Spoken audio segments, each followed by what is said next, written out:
ስንት ነገር አስቤ ኒውካስትል የሃንግማንን ደጋፊ እንዴት ጨጓራውን ለላጠው የሚለውን ነገር በደንብ ተዘጋጅቼበት 2-0 ስትመራ ኒውካስትል ምንድነው ችግር?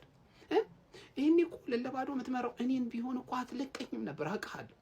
ምን አይነት ቡድን ነው? ለማንኛውም ሃንግማን ምን አይነት ፐርፎርማንስ ነው? ሁለት ደብል ፌስ ነው እንዴ ያላችሁ ቸልሲዎች እንዴ?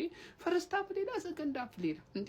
የመጀመሪያው 15 እና 20 ደቂቃ ሌላ ቡድን፣ ከዛ በኋላ ሌላ ቡድን። ምንድነው ደብል ፌስ የምትሆኑበት? አንድ ቡድን ሆኖ እንጂ እኛ እኮ ተሰቃየን እንዴ።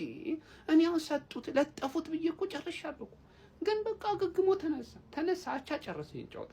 ግን ዛሬ ያሳያችሁት ሁለታችሁም ጨዋታ እጅግ የሚገርም ነው። በተለይ ደግሞ ሰከንድ ሃፍ ላይ ቸልሲ ያሳየው እንቅስቃሴ በጣም ምርጥ ነበር ጀማው። ለማንኛውም ግን እጅግ በጣም የሚያምር ቆንጆ ፉክክር የነበረበት ምርጥ የመክፈቻ ጨዋታ አይተናል የዚህ ሳምንት ማለት ነው። ለሁለታችሁም ጭብጨባ ይገባችኋል ጀማው። በተረፈ ይመቻችሁ ጀማው። ቼላ ወንድም ጥላ ቼልሲ ከሜዳው ውጪ ኒውካስትል ጋር ሄዶ አቻ ወጥቷል። አሪፍ ነበረ። ቆንጆ ቅጣት ምት አይተናል። ሪስ ጄምስ ቆንጆ ቅጣት ምት። ታክሉስ ብትሉ ሁለተኛ ጎል በሉት። የሪስ ጄምስ ቅጣት በጣም ያምራል። ታክሉን ፒስ ነው። ጋርናቾ አትሆንም። ጋርናቾ እንኳንም ወጣች። ጋርናቾ ኳስ በጣም በመስመር በኩል ይሄድላታል፣ ትበለዋለች። ወይ ደና ድሪብል የለ ወይ ደና ክሮስ የለ፣ ትመገበዋለች።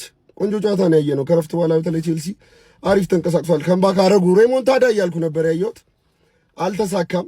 ነገ ደግሞ ውዱ ክለባችን ቪላ ሜዳ ሄዶ ቪላን ይገጥማል። አቢዩኤል ደግሞ ምቹ ኮርነር ቆንጆ ኢቨንት አዘጋጅቻለሁ እንዳትቀሩብኝ። እስከዛሬ እንግዲህ ተነፋፍቀናል። ኳስ 5 ሰዓት ሆኖብን አካውንታችን ላይ የሆነች ቀይ ነገር በርታለች። ሙሉ የእግር ኳስ ቤተሰብ ይሄ የዩናይትዳውያን ግዴታ ብቻ አይደለም። ምንሙን እየገባህ አካውንቴን ኮፒ ሊንክ አርግ፣ ኢንጌጅ አርጉ ከቪዲዮቼ ጋር፣ አለበለዚያ ይቆያል። ከረጅም 3 ወር ይቆያል ምናምን ብለውኛል መሰለኝ። እኔ አይመቻችሁ ያራዳ። ኒውካስትል እና ቼልሲ እንግዲህ ሁለታቻ ተለያይቷል። በስመ አብ ምን አይነት ጨዋታ ነው! አረ ምን አይነት አጥቂን ያገኙት! በስመ አብ! አረ ይሳቅ እንኳን ሄደ። የምር ሲያስቀና ራሱ በቃ በአሁኑ ሰዓት ከሃላንድ ቀጥሎ የሚገርም ሲዝን እያሳለፈ የሚገኘው ኒክ ቮልተማዳ ነው። በ20 ደቂቃ ውስጥ 2 ጎል። የጎርደን ክሮሶች ራሱ እንዴት ነው የሚያምሩት!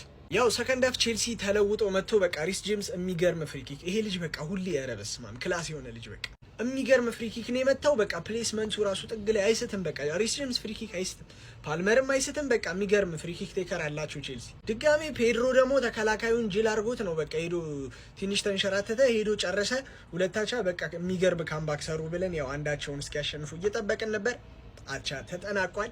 ያው እንግዲህ ቼልሲ ከሲቲ ይበልጣልን ምናምን ስትሉ የነበራችሁ ነበር። አቤት አቤት አቤት! እንደዚህ አይነት ጨዋታ አንደኛ የምንፈልገው እዴ ጄምስ ምን ቀን ነው ቼልሲ ቤት የመጣኸው? በእናትህ አንተ ሰውዬ ምን ቀን ነው ቼልሲ ቤት የገባኸው?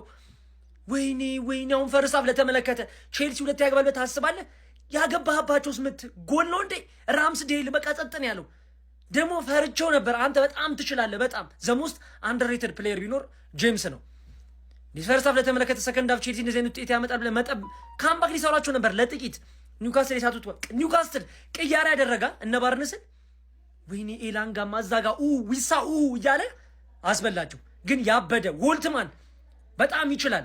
ግን ጥያቄ አለኝ እዚህ ጨዋታ ላይ ይሄን እንኳን እዚህ ጋር እንዲ ከተተው ጉርጉ እንዲ ከተተው በውስጥ ጨመረን ያደረገው እዛ ማኖን እሺ ይሁን። ግን ጨመረው እንደዚህ አይነት ትከሻለህ።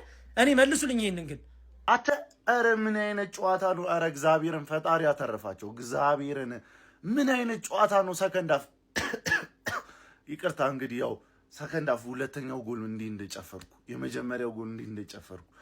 አረ ሪስ ጄምስ ምን አይነት ተጫዋች ነው! ጆዋ ፔድሮ እስከዛሬ የሚያቃጥለንን ምን አይነት ጎል ነው ያስመለከተን! ሳንቼዝ አሲስት። አረ በስማም ለተመልካች አዝናኝ ጨዋታ። እግዚአብሔርን ሳትወሻሹ በቃ የሚገርም ጨዋታ ነበረ። ክፍት ጨዋታ ነበር። በቃ ክፍት ጨዋታ። ከባዱን ጨዋታችንን እስከዛሬ 4 ዓመት ተከታታይ እዚህ ሜዳ ላይ ተገርፈናል። በአሁኑ ግን መገረፍ የለም።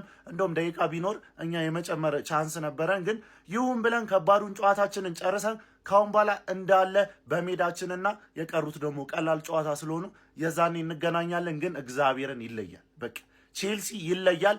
ማሬስካም ይለያል። ሰከንድ ሃፍ ላይ በቃ የሚገርም አሰልጣኝ እንደሆነ አስመስክሯል። ለማንኛውም ግን እንዳይደብራችሁ እግዚአብሔርን ጸዴ ጨዋታ ነው ያየነው። ከባድ ጨዋታ 1 ነጥብ አግኝተናል። ሲቲ የጣለበት ጨዋታ ነው እዚህ ሜዳ ላይ፣ እንዲሁም ሌሎቹ ደግሞ በኒውካስትል ሜዳ የታወቀ ነገር ነው። ስለዚህ እንዳይደብራችሁ ሁሌም ቼልሲ ይቅደም። ቼላ 2-0 ከመመራት ተነስታ ሁለታቸው ወጣለች ማለት ነው። በዚህ ጨዋታ ቼላው ነጥብ ጣለ ለማለት በጣም ከባድ ነው። ኒውካስትል ነው እንደውም የተሻለው ቡድን የነበረው።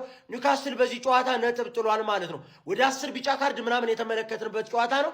ምን አይነት የሚገርም ጌም፣ ያበደ ጨርቁን የጣለ ጌም ነበር ማለት ነው። ምን አይነት ጎሎች እንደተቆጠሩ ተመልክታችኋል። ጄምስ የሚያምር ቅጣት ምት ነበር ያስቆጠረው። እንዲሁም ደግሞ የፔድሮ ጎል ማለት ነው። ምን አይነት ፈርስት ተች ነው! ያራዳ ልጆች አየር ላይ ነው የቀነሰው ተጫዋቹን ማለት ነው።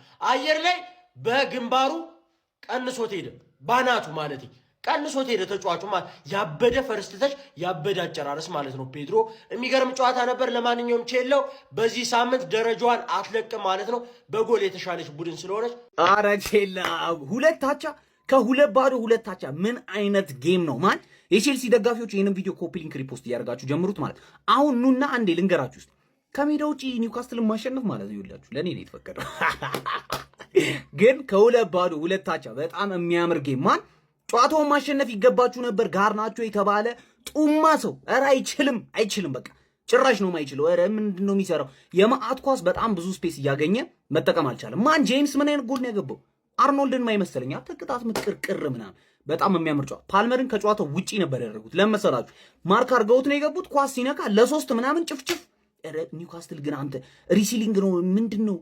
ኳስ ስትይዙ መደባደብ በጣም የሚያስፈራ ቲም። ኒውካስትልን አውቀዋለሁ እንዴት እንደሚያደርግ ገባችሁ። ከ2-2 ግን 2 አቻ መውጣታችሁ በጣም አሪፍ ነው። አሁን የትም አትሄዱም፣ አይዟችሁ።